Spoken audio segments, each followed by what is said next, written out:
Yang pertama adalah hidup secara seimbang atau balance. Seperti saya jelaskan tadi, yin saja akan membekukan, yang saja akan membakar. Kalau ada yang marah, harus ada yang sabar. Marah ketemu marah meledak. Kalau yang satu sudah sabar menunggu, ya yang satu gerak. Jadi biar dinamis. Kalau semuanya menunggu dalam kesabaran, tidak akan ada aktivitas.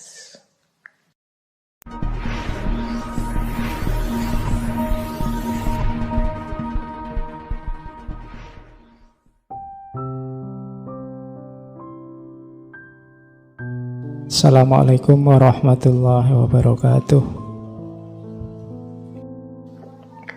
Baik, saya lanjutkan. Nah, kalau ini saya mengambilnya tidak dari Tao Te Ching, tapi dari Zhuangzi. Zhuangzi, ya judul bukunya Zhuangzi, dari beliau tokoh Zhuangzi yang dulu saya lupa beberapa bulan yang lalu sempat kita bahas. Kelihatannya sebelum corona. Nah, ada kalimat begini. Yin dalam bentuknya yang tertinggi adalah membekukan. Dan yang dalam bentuknya yang tertinggi mendidihkan. Yang dingin berasal dari langit, sementara yang hangat berasal dari bumi. Hubungan dari kedua hal itu menciptakan harmoni. Dan dari sanalah lahir segala sesuatu. Mungkin ini hukum tentang segala sesuatu meskipun tidak terlihat. Ini kalimat Zhuangzi ini menegaskan saja bahwa hidup ini harus seimbang antara yin dan yang. Kalau yin saja, hidup ini akan beku. Kalau yang saja, hidup akan terbakar. Teman-teman harus paham benar ritme antara yin dan yang ini.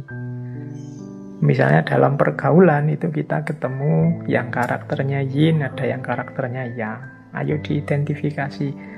Kita punya teman yang pendiam, tidak bisa ngomong. Yo, untuk mengimbangi mungkin kita yang mancing-mancing. Kita hidupkan karakter yang dalam diri kita. Apa ada, Pak? Yo, ada, wong yo. Seperti saya bilang tadi, yin yang itu dalam segala sesuatu saling memuat. Yin ketemu yang ketemu yin. Kalau yin ketemu yin, jadinya beku. Kalau yang ketemu yang, jadinya mendidih. Kadang-kadang kita mengalami momen saling marah, saling gegeran. Marah ketemu marah itu yang ketemu yang, hasilnya mendidih. Atau saling diam, yang satu diam, yang satu diam. Yin ketemu yin, hasilnya beku. Maka caranya apa? Ikuti dialektika yin dan yang. Jadi dialektika hukum alam. Nah, nanti kelanjutannya yin dan yang itu ketemulah namanya Wu Wei. Jadi Wu Wei itu kegiatan kita yang mengalir bersama alam. Kita ikuti ritme yin dan yang dialektika alam semesta.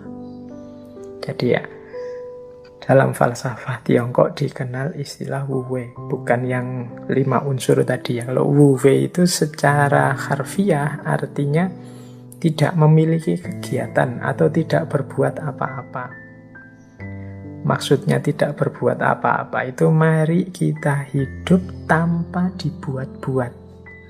Kita hidup yang wajar saja, tidak sembrono, sesuka kita, tidak melihat ritme alam, tapi juga tidak palsu.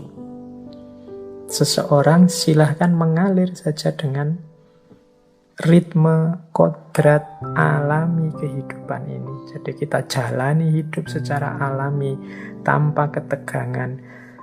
dengan sederhana, dengan bebas, tidak melakukan sesuatu yang sia-sia, tidak ada gunanya. Apalagi melakukan sesuatu yang hanya untuk dipamerkan saja, sama sekali tidak ada gunanya. Nah, ini namanya Wu Wei.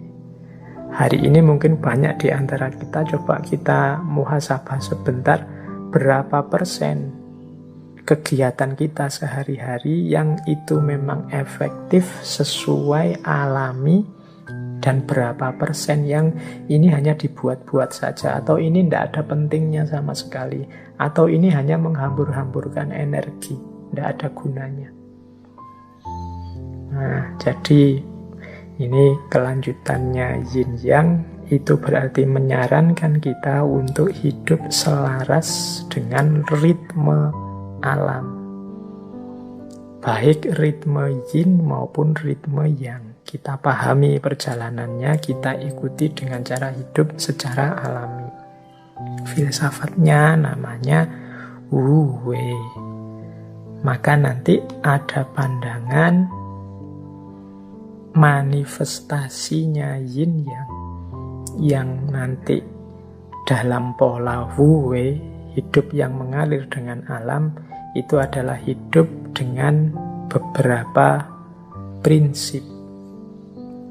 Jadi penerjemahannya yin yang dalam kehidupan kita sehari-hari itu ada beberapa prinsip hidup yang penting untuk kita ingat-ingat. Yang pertama adalah hidup secara seimbang atau balance. Seperti saya jelaskan tadi, yin saja akan membekukan, yang saja akan membakar. Kalau ada yang marah, harus ada yang sabar. Marah ketemu marah meledak. Kalau yang satu sudah sabar menunggu, ya yang satu gerak. Jadi biar dinamis. Kalau semuanya menunggu